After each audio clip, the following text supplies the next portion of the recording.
Hello and welcome to Villa View. I'm Paul Bradley and I'm joined on the phone now by Aston Villa correspondent Matt Kendrick. Hi Matt. Hello there, Paul.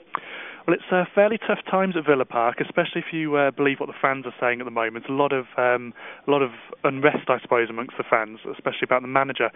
You've been down to Bodymore Heath over the last few days to the training ground. Is that atmosphere rubbing off on the manager and the players at all at the moment? Well, yeah, you're right in saying I've been to the training ground and had a good conversation with McLeish, and it was probably the most awkward and difficult of the locals' press briefings that we've had during his brief time at the club. I think McLeish, obviously, he'd have to be mad to not notice the ill feeling that's coming towards him. That was made quite clear with some of the boos at the end of the half time and at the end of the game against Manchester United. I think he realises now that the only results and performances are going to get the fans on side. There has been a massive amount of fallout to this game. I've opened myself up to some abuse by suggesting that perhaps it wasn't the best thing to boo at half-time against Manchester United. Been quickly put in my place by several people saying that it was more a reaction to their fears and what had gone before than that particular half of football, although the first half wasn't great. And I can understand that because there are some concerns from Villa fans going into a very, very tricky month. That where's Villa's next point coming from, and with some tough fixtures, they really need some encouragement, and they really need some positive performances and some positive results. Otherwise, without wishing to be a doom monger, I can see the kind of it getting even more intense for the manager.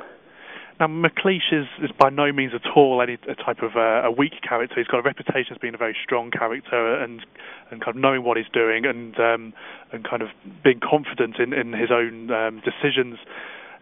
Going forwards, is that something that you see McLeish kind of getting through this bad patch and maybe kind of pushing on in January, and maybe the FA Cup's a chance for him to try and prove himself to the fans?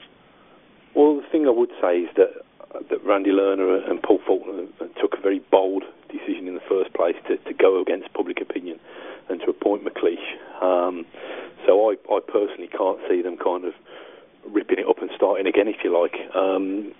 I think they'll want to give him every possible chance.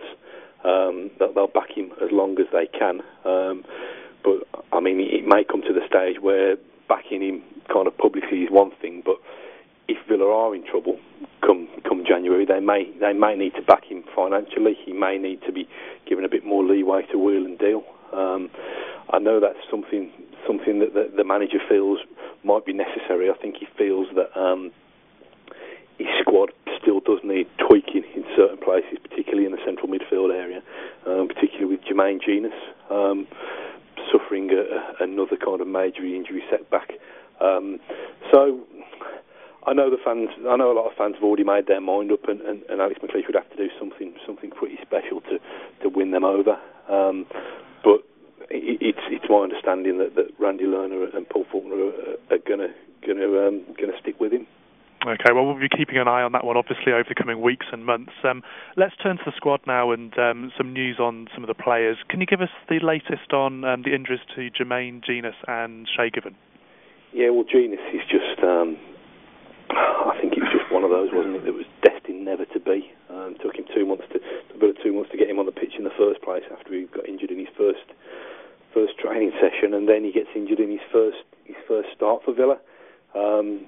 Just it looked innocuous, didn't it? Nobody anywhere near him, and it turns out that he's ruptured his Achilles, and he's not going to be playing football anytime soon. I think Villa and Tottenham are still waiting for the results of the scan to confirm exactly how serious and exactly how long he'll be out for. But I can't. If you were to ask me now, I can't see him putting on a Villa shirt again. We'll have to see what the medical experts say about it. Shay Given? As for Shay Given, again, it was another strange injury, just stretching for a ball and just seemed to pull his hamstring. Villa have confirmed that it is a hamstring tear. I think it's only a minor one, but they're still reporting that it could keep him out for a month, which is a big blow because he's been one of Villa's better players. Seems to have been a player that the Villa fans have really taken to.